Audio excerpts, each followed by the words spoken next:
बिस्मिल्लाहिर्रहमानिर्रहीम। अस्सलाम वालेकुम।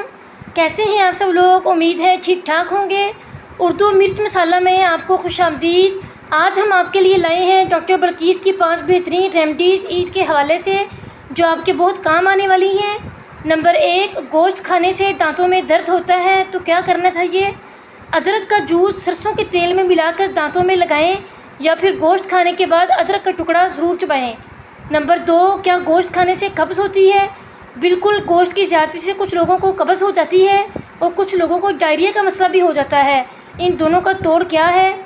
इसके लिए आपको डॉक्टर बल्कीस का बताया हुआ बेहतरीन कावा बताते हैं जो आपने गोश्त खाने के बाद पीना है। चाहे आपको गोश्त खाने के बाद कब्ज़ होती हो, चाहे डायरिया हो जाए या फिर आपको बवासीर का मसला हो जाए, आपके सारे मसाइल का हल इस कावे को पीने से हल हो जाएगा।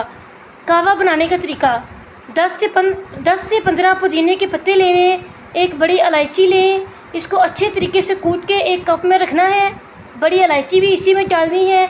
आधा चम्मच ज़ीरा कूट के इसमें डाल दें और आधा चम्मच आपने डालना है इसमें सौंफ और पिंच अजवाइन डालनी है। अजवाइन बहुत लाजमी है। और 2 नींबू का रस निचोड़ दीजिएगा। इसके बाद इसमें डालें खौलता हुआ गर्म पानी।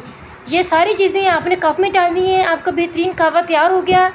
गोश्त खाने के बाद इसे ज़रूर इस्तेमाल कीजिएगा, इससे आपको बहुत फ़र्क पड़ेगा। नंबर 3, जानवरों की कुर्बानी के बाद घर में जो बदबू आती है उसे कैसे ख़त्म करें?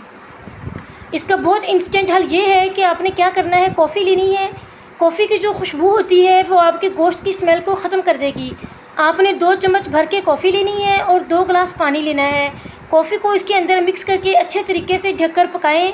ढककर आपने इसको उबालना है। उबालने के बाद इसको आपने ठंडा करके स्प्रे वाली बोतल में डाल लेना है।